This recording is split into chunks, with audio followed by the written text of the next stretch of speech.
मित्रों, आप सभी ने यह अक्सर सुना ही होगा कि मनुष्य को उसके अच्छे बुरे कर्मों का फल भोगना ही पड़ता है। लेकिन आज की इस वीडियो में जाएंगे, क्या माँ बाप के बुरे और अच्छे कर्मों का फल पुत्र को भोगना पड़ता है। वीडियो में अंत तक बने रहे। जैसे औलाद बुरा या अच्छा कर्म करती है तो उससे उनके माता पिता को भोगना पड़ता है, उसी प्रकार औलाद के माता पिता के बुरे और अच्छे कर्मों का फल उनकी औलाद को मिलता है और उन्हें भोगना पड़ता है। एक समय की बात है, एक महान तपस्वी अपने आश्रम में रहता था। एक दिन उसकी पत्नी ने पूछा, स्वामी, क्या माता पिता के अच्छे और बुरे कर्मों का फल उनकी संतान को भोगना पड़ता है? तभी महात्मा ने कहा, हे देवी, माता पिता के अच्छे और बुरे कर्मों का फल उनकी संतान को अवश्य ही भोगना पड़ता है। आज मैं आपको एक प्राचीन कथा सुनाता हूँ, जिसे सुनने के बाद आपको पता चल जाएगा कि कैसे माता पिता के अच्छे और बुरे कर्मों का फल उनकी औलाद को मिलता है और उन्हें भोगना पड़ता है। फिर महात्मा ने कथा को सुनाना आरंभ करते हैं और कहते हैं, हे देवी, प्राचीन समय की बात है। एक गांव में एक गरीब आदमी रहता था। वह बहुत ही गरीब था। किसी तरह से मेहनत मजदूरी करके अपने घर का पालन पोषण करता था। उसे मजदूरी में दिन भर काम करने के बाद 50 रुपये मिलते थे। उसमें से वह 25 रोजाना दान करता था और 25 में अपने परिवार का पालन पोषण करता था। इस प्रकार कुछ समय बीतने के बाद उसके घर में एक लड़के का जन्म हुआ। उस गरीब आदमी के परिवार में अब कुल 3 सदस्य हो गए, दोनों पति पत्नी और एक लड़का। अब धीरे धीरे उनके पालन पोषण में उस आदमी को समस्या होने लगी, क्योंकि इधर दिन प्रतिदिन महंगाई बढ़ती जा रही थी। फिर महात्मा ने कहा, ही देवी, एक दिन की बात है। उस आदमी के लड़के ने अपने पिता से पूछा, पिताजी, आप रोजाना 50 रुपये कमाते हैं, जिसमें से आप 25 रुपये रोज दान कर देते हैं, और 25 रुपये में हम अपना गुजारा कैसे कर पाएंगे? उस आदमी को चुपचाप देखकर उसकी पत्नी ने कहा, बेटा, ऐसी कोई बात नहीं है। तुम्हारे पिताजी रोज 50 रुपये कमाते हैं और 25 रुपये दान कर देते हैं। ये तुम्हारे लिए ही दान करते हैं, दूसरों के लिए नहीं। लेकिन वह लड़का इस बात को नहीं समझ पाया, क्योंकि वह लड़का बहुत ही छोटा सा था। महात्मा ने कहा, हे देवी, इसी तरह से कुछ समय बीतता गया और उस गरीब आदमी का लड़का धीरे धीरे बड़ा होने लगा और उस लड़के की उम्र 7 वर्ष की हो गई। इधर एक दिन वह आदमी काम करके शाम के समय वापस अपने घर लौट रहा था। तभी रास्ते में एक काला भैंसा आया और आकर उस गरीब आदमी को मारने लगा। उस भैंस के मारने की वजह से उस आदमी की वहीं पर मृत्यु हो गई। जब उस आदमी की पत्नी और उसके लड़के को पिता की मृत्यु की खबर मिली तो उनको बड़ा दुख हुआ। फिर एक दिन उस गरीब आदमी के लड़के ने अपनी माँ से पूछा कि माँ, हमारे पिताजी कहाँ चले गए हैं? उस गरीब आदमी की पत्नी ने कहा कि बेटा, तुम्हारे पिताजी हम सबको छोड़कर यमपुरी में यमराज के पास चले गए हैं। जब तुम्हारे पिताजी थे तो रोजाना 50 रुपये कमाते थे और 25 रुपये की बचत करते थे। हमारा पालन पोषण उसी 25 रुपये में करते और बाकी के 25 रुपये वह दान करते थे। अब हमारा पालन पोषण कैसे होगा? कैसे हमारा पेट भरेगा? फिर माँ ने अपने बेटे से कहा, बेटा, जिस घर में गरीबी होती है उसका कोई सहायक नहीं होता है। उससे सभी दूर भागने लगते हैं सिवाय भगवान के, क्योंकि वही गरीबों के सहायक होते हैं। फिर बेटे ने अपनी माँ से कहा कि माँ, ऐसा मत सोचो, मैं यमराज के पास जाऊंगा और अपने पिताजी को वापस लेकर आऊंगा। हमारी गरीबी देखकर यमराज को हमारे ऊपर अवश्य दया आ जाएगी और वह हमारे पिताजी को मेरे साथ अवश्य भेज देंगे। फिर महात्मा ने कहा, हे देवी, उस छोटे से बच्चे की बात पर उसकी माँ ने ध्यान नहीं दिया। फिर एक दिन की बात है, उस गरीब आदमी की पत्नी अपने लड़के को घर पर अकेला छोड़कर गांव में काम करने के लिए चली गई और उधर जो उसका लड़का था उसने मन में सोचा कि मैं यमराज के पास जाता हूं और अपने पिताजी को लेकर आता हूं। ऐसा सोचकर वह लड़का अपने पिताजी को लाने के लिए अपने घर से चल देता है। उस लड़के को चलते चलते काफी समय बीत गया। फिर उसे थकान का अनुभव हुआ और वह एक बहुत ही विशाल आम के पेड़ को देखकर उसकी छाया में जाकर के बैठ गया। मनुष्य की आवाज में कहा कि बेटा, तुम कौन हो और कहाँ जा रहे हो? मेरी छाया में आज तक तुम्हारे जैसा कोमल बालक नहीं आया है। फिर उस लड़के ने कहा कि मैं गरीब आदमी का बेटा हूँ और अपने पिताजी को लाने के लिए यमराज के पास जा रहा हूँ। उस आम के पेड़ ने जब उसकी यह बात सुनी तो उसने कहा कि बेटा, तू मेरे लिए भी यमराज से एक प्रश्न पूछ कर आना कि मैं कई वर्षों से यहाँ पर लगा हुआ हूँ, लेकिन मेरा एक भी पत्ता जमीन पर नीचे नहीं गिरता है और ना ही मेरी डालियां सूखती हैं। मैं कितने साल तक और यहाँ पर खड़ा रहूंगा? मैंने अपने पूर्व जन्म में ऐसा कौन सा पाप किया था जिस कारण से मुझे इस योनि से मुक्ति नहीं मिल पा रही है? इसका कौन सा कारण है? तब उस लड़के ने कहा कि ठीक है, मैं यमराज से तुम्हारा यह प्रश्न जरूर पूछ कर आऊंगा। महात्मा ने कहा है देवी। इतना कहकर वह लड़का वहां से आगे जाता है और चलते चलते रास्ते में उसे एक इच्छाधारी सख्त मिला। उस सर्प को देखकर वह लड़का डर के मारे कांपने लगा और वहां से भागने ही वाला था। तभी वह सर्प मनुष्य की आवाज में बोलने लगा, बेटा तुम मुझसे डरो मत, मुझे इतना बताओ कि तुम कौन हो और कहाँ जा रहे हो। वह लड़का उस सर्प के पास गया और हाथ जोड़कर कहने लगा, हे नागराज, मैं गरीब आदमी का बेटा हूँ और मैं यमराज के पास अपने पिताजी को लाने के लिए जा रहा हूँ। उस सर्प ने कहा कि बेटा तुम यमराज से मेरा एक प्रश्न पूछ कर आना। मैं कई वर्षों से यहाँ पर पड़ा हुआ हूँ, मेरे से अब चला भी नहीं जाता, मेरे शरीर में इतनी भी जान नहीं है कि मैं थोड़ा सा भी चल फिर सकूं। मैंने अपने पूर्व जन्म में ऐसा कौन सा पाप किया था जिस कारण से मुझे इस योनि से मुक्ति नहीं मिल पा रही है, इसका कौन सा कारण है। तब उस लड़के ने कहा कि ठीक है, मैं यमराज से तुम्हारा यह प्रश्न पूछकर जरूर आऊंगा। महात्मा ने कहा है देवी। इतना कहकर वह लड़का आगे चलने लगा। फिर चलते चलते रास्ते में उसे किसान मिला। किसान ने कहा कि बेटा तुम कौन हो, कहाँ जा रहे हो, देखने में तो तुम बड़े ही सुकुमार और कोमल लग रहे हो। फिर उस लड़के ने कहा कि मैं गरीब आदमी का बेटा हूँ और मैं यमराज के पास अपने पिताजी को लाने के लिए जा रहा हूँ। फिर उस किसान ने कहा कि तुम यमराज से मेरा एक प्रश्न पूछ कर आना। मैं चलते हुए राहगीरों की प्यास बुझाने के लिए कई सालों से यहाँ पर एक बावड़ई खुदवा रहा हूँ, लेकिन इसमें पानी अभी तक नहीं निकला है। मैंने अपने पूर्व जन्म में ऐसा कौन सा पाप किया था जिस कारण से इस बावड़ी में अभी तक पानी नहीं निकला है। मैंने इसमें बहुत सारे पैसे भी खर्च कर दिए हैं, इसका क्या कारण है। उस लड़के ने कहा ठीक है, मैं यमराज से तुम्हारा यह प्रश्न जरूर पूछ कर आऊंगा। महात्मा ने कहा ए देवी पार्वती। इतना कहकर वह लड़का वहां से आगे की ओर चलने लगा। चलते चलते रास्ते में उसे एक बहुत बड़ा तालाब मिला।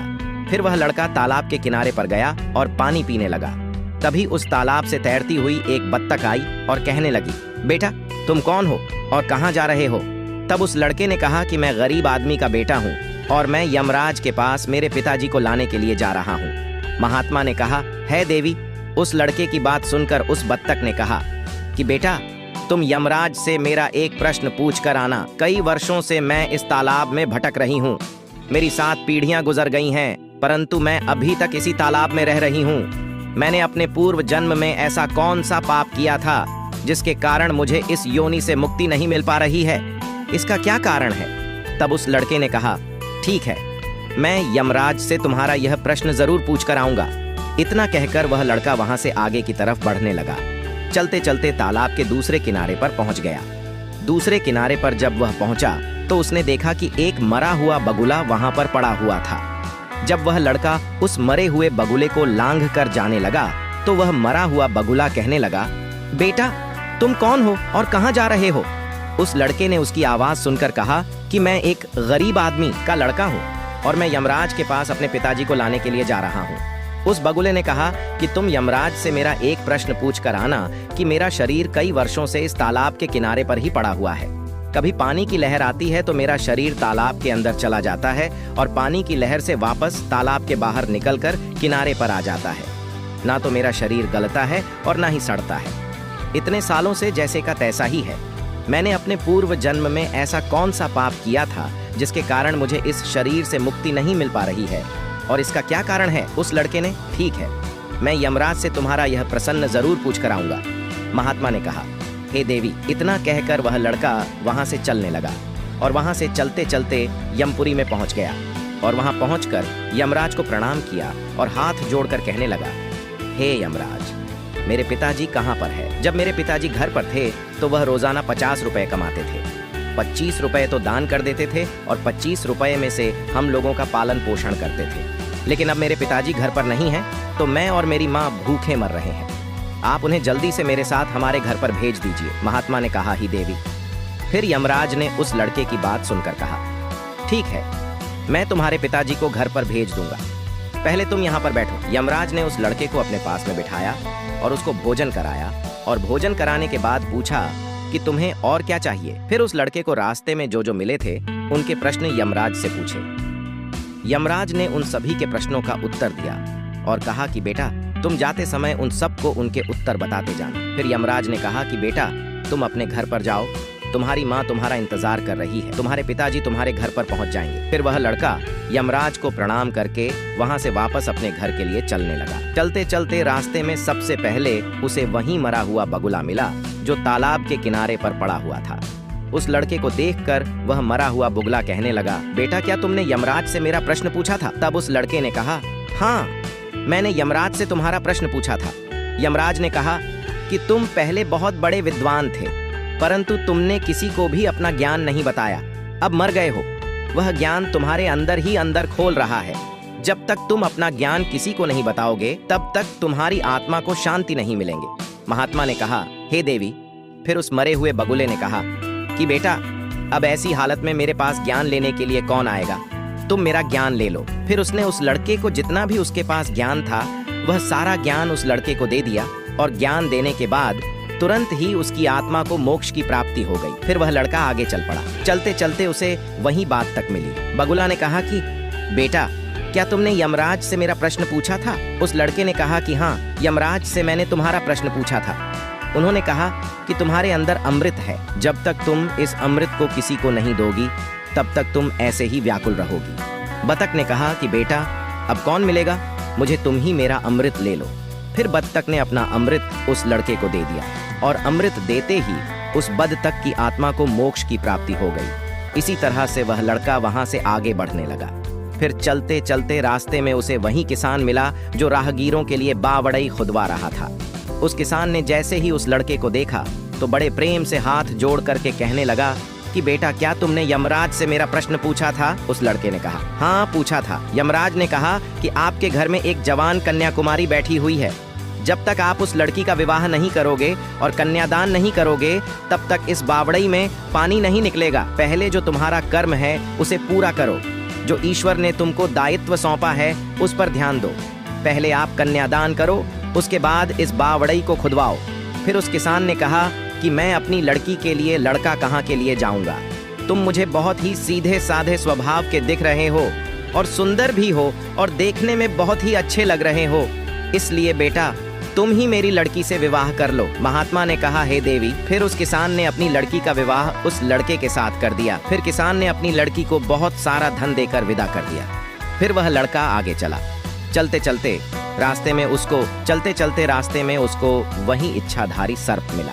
उस सर्प ने कहा कि बेटा, क्या तुमने यमराज से मेरा प्रश्न पूछा था? तब उस लड़के ने कहा कि हाँ पूछा था। यमराज ने कहा कि तुम्हारे पास जो नागमणि है, तुम उस नागमणि को धरती पर नहीं उगलते हो और ना कभी किसी को दान दिया है। जब तक तुम इस नागमणि का दान नहीं करोगे तब तक तुम्हारा शरीर ऐसे ही बना रहेगा। फिर उस सर्प ने कहा कि बेटा, मैं यह नागमणि अब किसको दूं?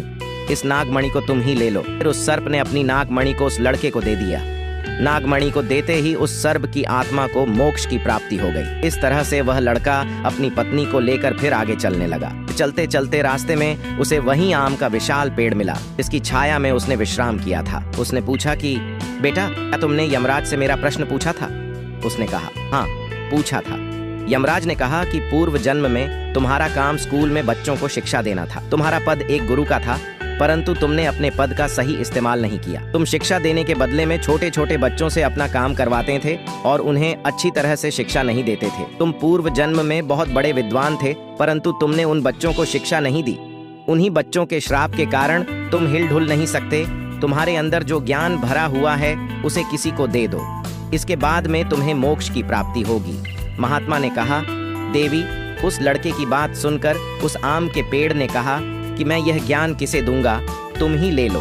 फिर उस आम के पेड़ ने उस लड़के को अपना जितना भी उसके पास ज्ञान था सब दे दिया। ऐसे ही उस आम के पेड़ ने उस लड़के को अपना ज्ञान दिया तो उसकी भी आत्मा को शांति मिल गई और वह उस पेड़ की योनि से मुक्त हो गया।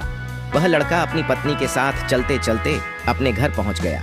जब वह लड़का अपने घर पर पहुंचा तो उस लड़के की माँ उसको देखकर बड़ी खुश हुई और कहने लगी कि ये बेटा, तुम कहाँ पर चले गए थे और ये लड़की तुम्हारे साथ में कौन है? फिर उस लड़के ने जो भी उसके साथ घटनाएं घटी थीं वह सब कुछ अपनी माँ को बता दिया। महात्मा ने कहा है, देवी, अब उस लड़के को ज्ञान हो चुका था कि उसके पिताजी वापस नहीं आ सकते। अब उनकी मुक्ति हो चुकी है।